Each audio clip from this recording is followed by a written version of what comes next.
Good evening, everybody, and welcome to this financial wellbeing webinar hosted by Mattioli Woods in proud partnership with Rugby League Cares, the official supporting charity of our game and all of its associated stakeholders.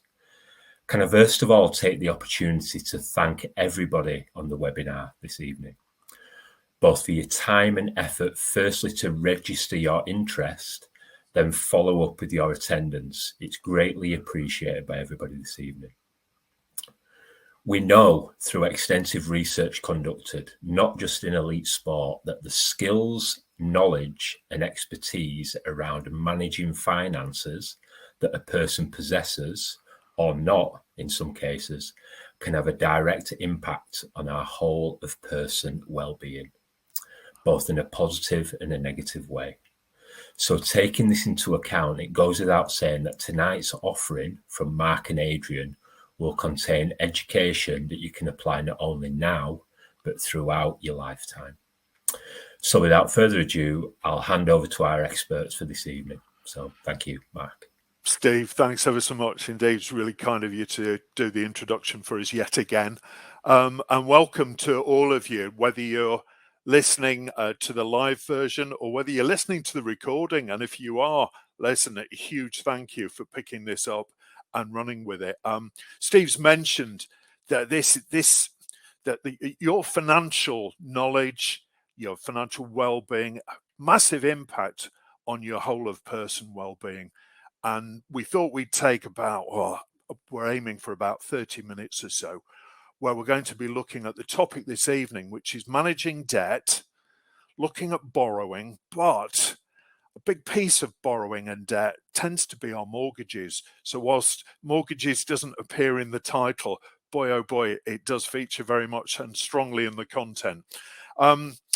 Before I go on, I just need to cover a couple of the legal pieces, which really are, it's a very regulated industry, as I'm sure you can imagine. So let me get the legal pieces out. First of all, the information in the webinar is correct at the time of this recording, and it does, all the content is relating to the 2024-25 tax year.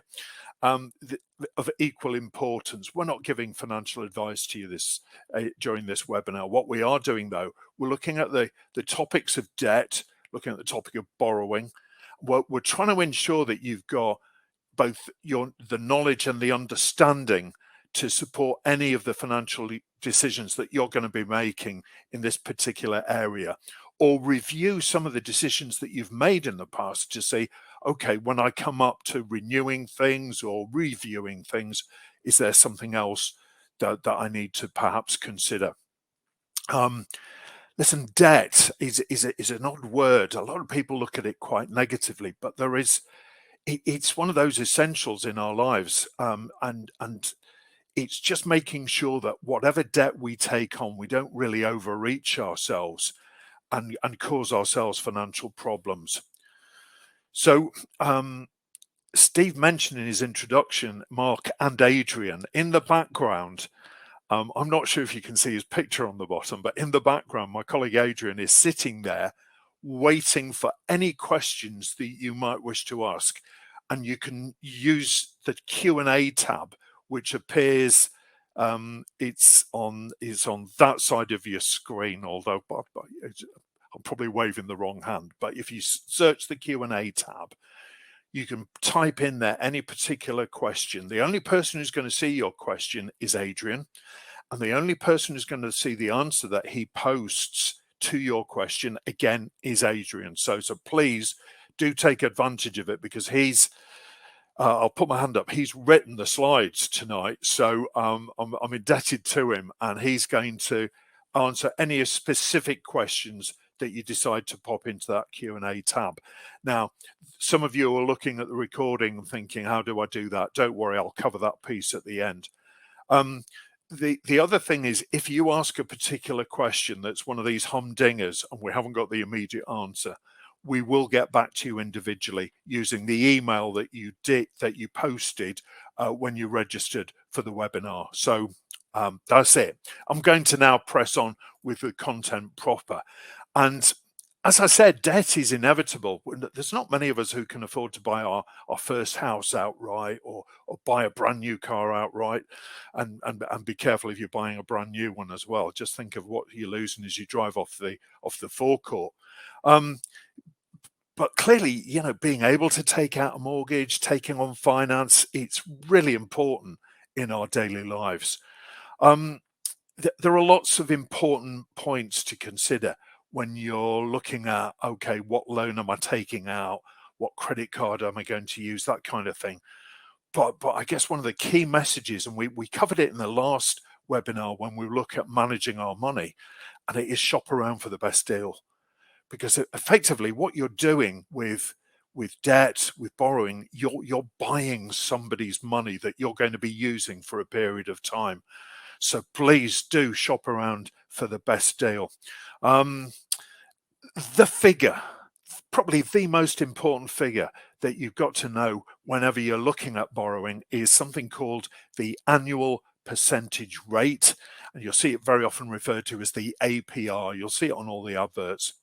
This is the yearly cost of funds that you're using, which include, and the measure of the APR looks at both the interest rate and any other fees being charged by the lender over the term of the loan. This is the best and easiest way of comparing one loan versus another from another lender. So do make a note, or make a note now, to have a look at any debts that you've got, and maybe look up the APR that you're paying, because if there's a way of cutting the cost of money, great. It means you're saving money on the money that you're using. Credit cards are a very popular way of borrowing money, and a lot of us will use it for short-term money. Inevitably, from time to time, you might not pay off the full amount, which means that you're then paying interest. You can see their indicative rates on the slide. That's the ones on the left there. However, what I would say is the average credit card rate in the UK right now, that's looking at all credit cards, just over 24%. And I guess all of us will have seen notes from credit card providers that we've been using saying, oh, we're putting the rate of interest that we're charging, we're putting that up because of the overall increase in interest rates. Do shop around very carefully on that. Personal loans, you might take out a personal loan for various aspects of your finance. And again, a recent bank rate study on the cost of personal loans shows the average rate being around about 12%. What I would say is that the rates that you'll actually pay does depend on the size of the loan that you're taking out as well. So oddly, the greater the amount that you borrow on a personal loan, the lower the rate that is usually charged. So again, shop around very carefully. Store cards. Now, we say there, avoid store cards because they don't save you money. Listen, I'll be honest, they might do if you use it very wisely and very carefully. Stores will promote their store card, particularly when you're going to the till to pay, because it's a way of them potentially making more money on that particular sale that they're making to you. The average store card rate is around 30% right now. But there are some that will be charging you an awful lot more than that. And if you don't pay off the full amount, because let's face it, if you do pay off the full amount on any credit arrangement, then it could be that you pay no interest at all. But if you don't pay off the full amount, then you're paying fairly hefty rates of interest on the money that you're using, which is somebody else's, and they're really getting a payback on that. On the right-hand bubble there, you'll see payday loans, and you'll see there that the interest rate can be charged as much as 1,000% interest. Now, the regulators got very involved with payday loans, so it's surprising that 1,000% interest rate is actually perfectly legal. And if you look at the fine print on some of the adverts that I've been looking at lately, you'll see 1,400, 1,500% interest being charged. So this is really the it's something that you should avoid at all costs, because the cost of paying this back in relation to the amount that you borrowed is massive. A lot of us really should have access to far more effective and cheaper ways of borrowing money. It just requires a bit of effort on our part. So I mean, start with the top and talk to your bank, particularly if you've had a long-term relationship with your bank, because they may have a deal for you. Ask them what their overdraft rate is. Ask them if there's a better overdraft facility that they can offer you. So please do avoid those payday rates.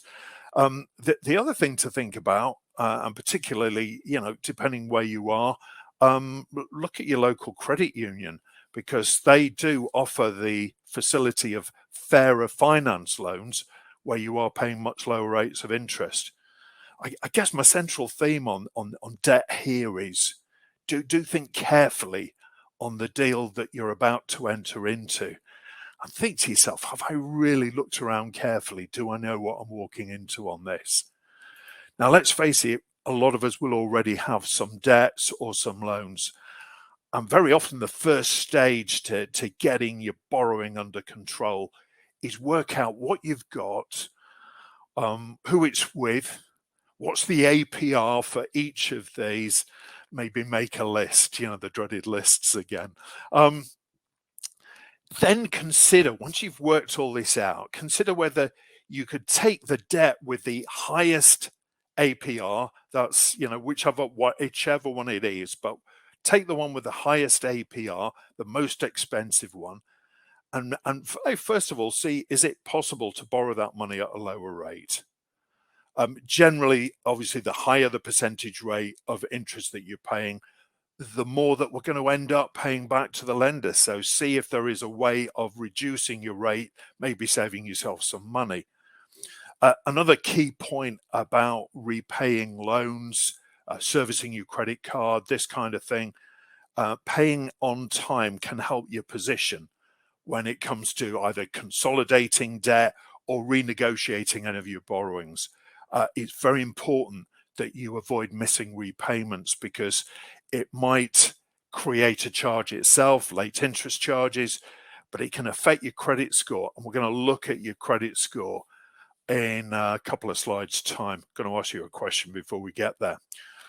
When we talk about managing your debts, there's a system called the debt avalanche method. And it's where you pay the largest or the highest interest rate debt as fast as possible, but you still make sure that you're making at least the minimum payments on any other debts that you've got. So you're tackling the highest charges first and then working your way through the system until, who knows, you go as close as you can be to getting debt free. There are comparison websites. Listen, we talked about comparison websites in the last webinar. Do look at them, because it's a way of comparing the cost of borrowing. And there'll be some of you tonight and watching on the recording thinking, I haven't got a problem with debt. Listen, even if you haven't got a problem, it's worth reviewing any facilities that you're using, just to see if there is a way of saving a few pounds, getting a better deal here and there, just making yourself financially that little bit more secure. Okay, final points on this slide. Managing debt carefully before a mortgage application. I'm going to come on to mortgages, but I'm also going to come on to credit scores. I'm stressing the point about shopping around, but I guess the thing is before you were to, say, enter into some form of mortgage application, it's very much worth checking that your financial health looks as good as it possibly can. Now, hopefully, I'm going to press a button that's going to pop up with a question on screen. And the question I hope you can see is, have you checked your credit score? Now, this is the bit where you've got two options. You can say, yes, I have, or no, I haven't. Now, I'm hoping all of you are going to click one of those buttons. And the reason I'm flapping away like this for about another 15, 20 seconds is effectively because I can't see the scores coming up as quickly as you're entering them. So hopefully by now, hey, listen, I'm seeing a phenomenal result on this. So I'm going to close that poll and come on to the fact that possibly with credit scores, there's many of you ahead of the game on this. Okay, congratulations. Your credit scores. Listen, we can all check our credit score online anytime, and it's usually free to check it. Indeed, some of the organizations that you can see on this slide will offer a free for life facility, including downloading an app and getting little warnings and reminders about your credit score. The top 3 organizations you can see there, they are the 3 main credit score agencies in the UK. The 4th one is an example of somebody who uses data from one of the top 3 and builds into it other services. So to do shop around carefully, when you look at your credit score, it's split into just 2 sections. The first is the score itself, and it is pretty obvious whether your score is good, whether it's average, whether it's poor. Believe it or not, there is a score that says excellent as well, but hey, good luck on that. But secondly, what you'll see is your credit report. Now, this is a list of the various products you currently have, or perhaps some of those that you've had in the past or set up in the past that you're still servicing. Now, this report, to me, is the most important one to check, because you need to make sure, number one, is everything accurate there? And of course, the second thing is there something on there that you don't even recognize? It is not unusual these days for people to try and scam you, to try and set up a credit arrangement in your name, but try and use the money for themselves. So if you don't recognize anything, immediately get straight back to, first of all, the credit scoring agency, but also the lender that's popped up there and saying, what's going on? This isn't me. In fact, checking our credit score is one of the great ways of making sure that we don't get caught out by some of the scams that are out there. Now, whichever agency you choose, whichever one of those organizations you choose to use, and I do meet people who use all 3, but hey, listen, you don't need to. But all of them are going to give you an idea of how to build up your score. And if you use some of their monthly services, I used one of them on the previous slide, it says this is what you should be doing to improve your score. Okay, now examples you can see on the slide here. So you appear somewhere on a voting roll, either the public or the private one. They've got your address, previous credit history. Now here's the news that caught me, I remember at the time. This looks back over 6 previous years. So if we've got a 6-year window of history that somebody's going to be looking at. So if you've done something in the past, there's not much you can do to get rid of it. It's just focusing very much on doing the right things moving forward. This responsible use of credit cards is actually a real positive. If you can put stuff on a credit card and then pay off either the full balance or the majority of it at the end of the month, it shows you can use money, you can manage it carefully, and it's just encouraging people to maybe, because you're building up that credit score, make better offers available to you. Things like the mobile phone that you're paying off monthly, things like this. All of this is great evidence. Yes, you can set up an arrangement with a lender. Yes, you can pay it on time, which means, yes, you're going to get access to probably more attractive products and services that might not be available to you now, but are available to you in the future, because you've improved your credit score overall. Now, by the look of the scoring that I saw earlier, quite a lot of you have been looking at your credit score before, so maybe you're already on that road. Okay. Next topic we're going to look at, well, we've looked at borrowing, and I mentioned that everything costs money, and actually the cost of using somebody else's money has increased pretty significantly over the last 2-3 years. And well, we can't blame them for it, because the Bank of England have got a particular job. First of all, who are they? They set interest rates for the UK economy. And the Bank of England is effectively the central bank for the whole of the UK. It's there to achieve certain tasks that the government sends it. One of the big tasks that the government have set it is to try and keep inflation at a rate of 2% or below. And we covered briefly inflation on the last webinar. And what we saw was that inflation has been running riot for the last few years. Yes, it's getting under control. And one of the key tools that the Bank of England has got in its armory is being able to set the Bank of England base rate. Now, you'll see that the current rate is 5.25%. I've seen that Bank of England base rate at 0.1%. So you see on the slide now that going all the way back to 2014, or working our way through various crises that have happened, COVID and the like, and now war in Ukraine. What we saw was inflation significantly pick up, which caused the Bank of England to react to try and control inflation. And we've ended up with a Bank of England base rate 5.25%. That was set in August of 2023, and there's a lot of us anxious to see that rate come down. Let's wait and see. If interest rates do rise and you're a saver, then it's good news. You're getting more interest paid to you for the savings that you're holding with a particular lender. And financial institutions, whoever you deal with, they're using this Bank of England base rate to set their lending rates, but also their borrowing rates.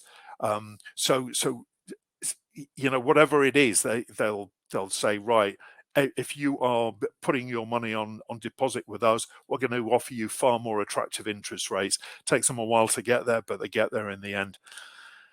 Here's the converse of it. Okay, so if savers are getting better rates now, 4-5%, or sometimes a little bit more, what about people who borrow money? Well, they're paying more interest on the money that they're using. And if there's any of you looking out there right now looking to get a mortgage, maybe remortgage an existing property, if you're looking to get a car, it's crucial to think, really, what do these higher costs of borrowing mean for you? Just to put it into perspective, if somebody took out a 5-year fixed rate some time ago, a rate of something like 2.5% was easily achievable at the time. And on a £130,000 mortgage, it's just a figure we've picked, the monthly cost of paying back that loan was £585 a month. The very best rate I could find for a 2-year fixed rate today, well, this afternoon, 4.6%. If you can find better, let me know. And the monthly cost of that one, £730. So £150 or more extra. So yeah, this Bank of England base rate, vitally important. Now we've talked about mortgages. There are two main issues that you think about when either you're buying your first home or you're thinking of moving. First of all, how much can you afford to borrow? That's the biggie, obviously, because that's going to set the type of property you can get and where you can get it. And then it is finding the suitable home for yourself within the amount that you can borrow and the amount that you can budget to service. So two big questions. And I'm not going to focus on finding a suitable place. You know that one. But I am going to focus on the money side of it. And when we're starting and looking at mortgages, the first big one is affordability. This is the real deal breaker when we look at getting a mortgage. And whether you use a mortgage advisor or a mortgage broker, they're going to check affordability with you. And they're not just going to ask you about the mortgage. They're going to remind you that there's things like council tax, gas, electric, water, insurance, food, clothes, everything else. In other words, they're going to be asking you for a budget. And we talked about budgets in the last webinar. Sorry, I keep going back to it, but that really was the starting point for everything else that we look at financially. You'll be saving a deposit. Okay, you'll be getting a valuation on your property, and it's this relationship between your deposit and the amount that you're looking to borrow that may well determine rate of interest you're going to be offered and the type of product that you're going to be offered as well. Lenders tend to look at a ratio which is loan to income. So they're looking at how much you want to borrow, they're looking at your earnings. Typically, okay, so there'll be exceptions, but typically the amount you can borrow is usually capped at about 4.5 times your annual income. So let's say you're earning £30,000 a year, you can borrow about 135 on your mortgage. If you earn 60, you might be borrowing, well, 270. You can do the maths. Lenders assess your monthly repayments that you can afford after looking at your outgoings. It's called an affordability assessment. Now, your mortgage broker has probably helped you in putting that together, but your mortgage lender does another thing. They stress test this amount that they're lending to you. In other words, they build in a couple of mortgage increases in the future to see, could you still afford to service that debt? And once they're happy, they'll start thinking about making an offer. After, of course, they've looked at your credit score. So remember, you've checked your credit score, you've looked at your credit history before you've even started the application process. I just want to briefly touch on the repayment term as well. Traditionally, years gone by, everybody who took out a mortgage for 25 years. And the whole cost of the loan was based on you paying off the whole debt over a 25-year period. Now, we are seeing mortgage terms now of 30, 35 years, which, yes, it means that the cost is spread over a longer term, which brings the monthly cost down. But do remember, if you're paying interest over a 30, 35-year period, well, it means overall it's costs more. And one of the big things with mortgages, if there is a way of making some overpayments and paying down the debt quicker, it means overall your loan has cost you less. Okay. Now, when you're looking at mortgage products, fixed rates and variable rates are the things that come up very often. Fixed rates are probably the most popular choices at the moment. And I say that on sort of fairly firm ground because I was looking at some lending data again this afternoon. And over 80% of mortgages are on fixed rates at the moment. Now, variable, as the name suggests, it means that the interest rate can change both upwards and indeed downwards over the term of your loan. And some of those variable rates will be tracking a particular, either a lender's rate or the Bank of England base rate. So things to ask yourself, and there's quite a range of questions here, is if you've got an introductory offer, when will your mortgage move to a variable rate? And what is the lender's standard variable rate? To give you an idea, most lenders I'm looking at the moment have variable rates in excess of 8%. Okay. Not unusual to see setup costs on mortgages. It's sometimes called arrangement fees. And it's not unusual to see fees of £1,000, £1,500 getting mentioned. And now they'll cheerfully say to you, listen, we can add this to the loan, but then you're paying interest on that £1,000 or £1,500. We've already covered the term. If you can pay over a shorter term, it means the overall cost of the mortgage has been reduced. But big one. Are you just going to pay interest on the loan, or are you going to pay capital and interest? In other words, a repayment mortgage. Now, most lenders will encourage you to go down the capital and interest, the repayment route. And if they're not insisting on it and they say, well, yeah, we can look at an interest-only mortgage, which is cheaper because you're not paying off the cost of the loan, you're just servicing the debt, they are going to want evidence of the system that you've got in place to pay off the loan completely. And then finally, for any of you who set up some special arrangements like a fixed rate, there could well be charges or penalties for paying off that earlier, for making overpayments that haven't been agreed. So watch out for what are called early repayment charges and early exit fees.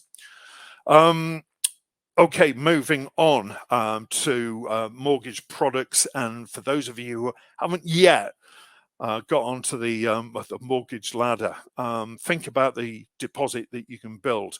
I'd suggest that at least 5% is something that you should be aiming for. But if you could save 10%, then it might open the door to some slightly more attractive offers from lenders.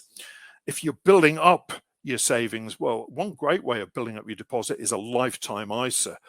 This is an account where you can pay up to £4,000 a year into it. The government will top it up with a 25% bonus. The maximum bonus the government will pay is £1,000 a year, which means that's why you would only be putting in £4,000 a year. You've got to be between the ages of 18 and 39. You can't be older than 39 to take out a lifetime ISA. You can pay into this thing until you're 50 years old. So a great way of saving for your first property. Let me just acknowledge some of you might already have a Help to Buy ISA, which was the product that preceded the lifetime ISA. What are the costs are there? Well, stamp duty is a biggie. It's going to depend on the property price. It's at a significant cost. Listen, I've mentioned mortgage advisors and mortgage brokers. Difference between the two: a mortgage advisor tends to be tied to one lender, whereas a mortgage broker will look at the whole of the market. Clearly, for all of us, it pays to shop around, which is why mortgage brokers may well do the job slightly more effectively for you. But the choice is yours at the end of the day.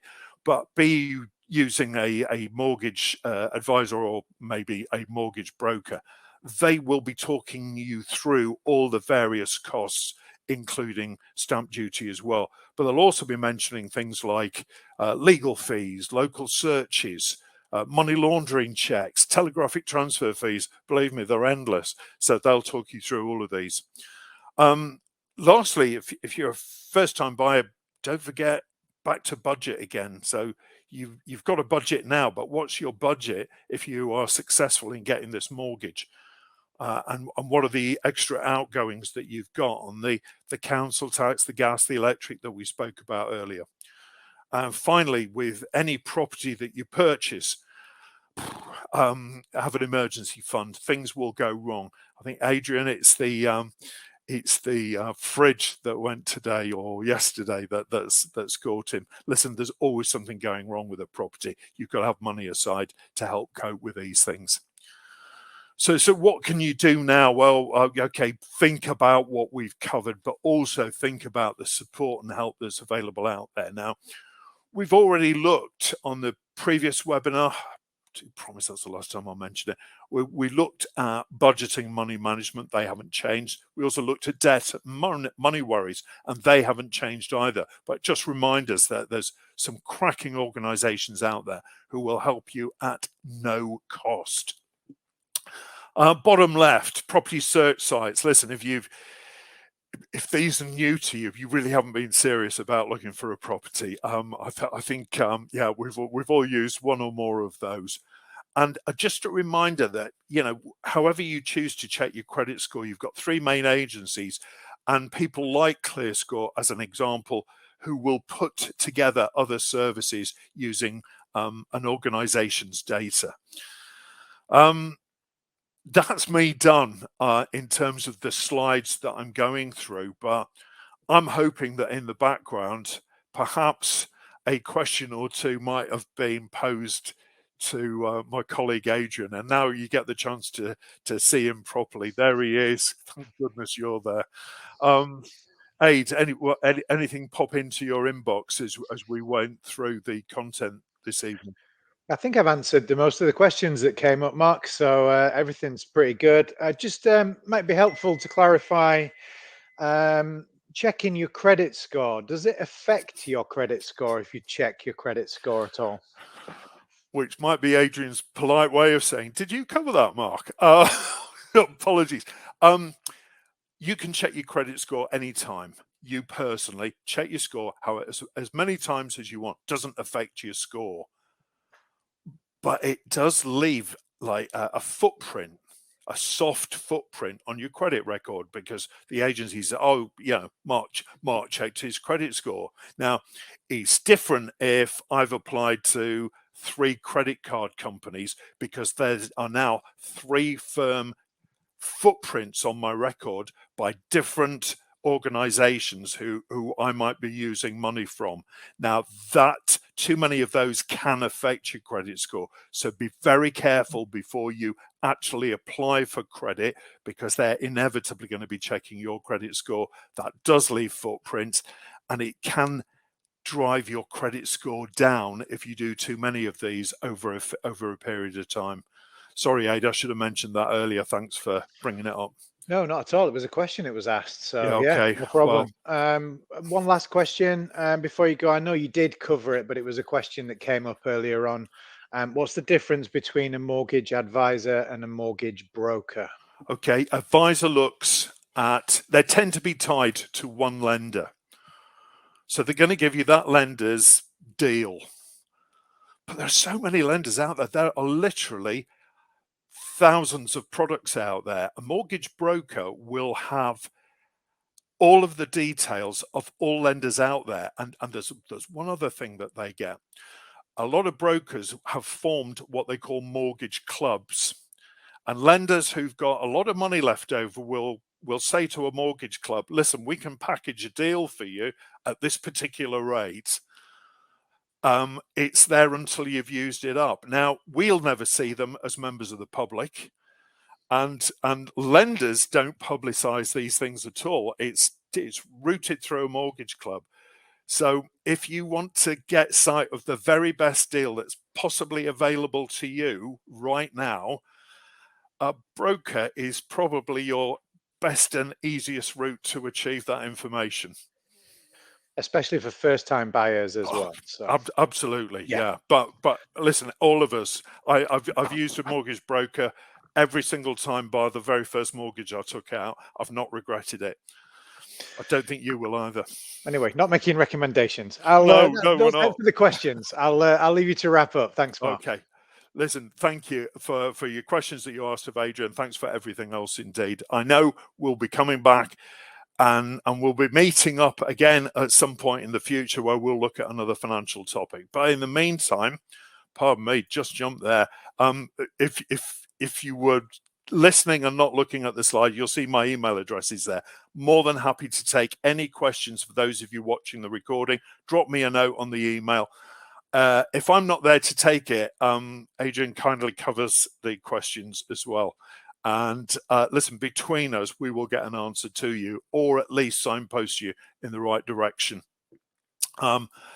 Other than that, another legal disclaimer's popped up, so please feel free to read that and go through it. I just wanted to make sure that all of you have got some useful information this evening. I hope we've ticked that box. I wish you all the best in your careers and in your sport, but at the same time, however well you're doing on that side of it, please don't ignore the finances, because I think Steve alluded to it at the beginning. Listen, the better we are financially and the more in control we are there, the less worries that we've got financially, the more it enhances our well-being overall. And who knows, makes a little bit difference when you're doing training, when you're focusing on your career. It's just one less worry. So to all of you, great financial health, great careers ahead. Good luck to all of you in whatever you're doing. And we look forward to speaking to all of you the next time. For now, whatever time of day it is, have a good one. Take care.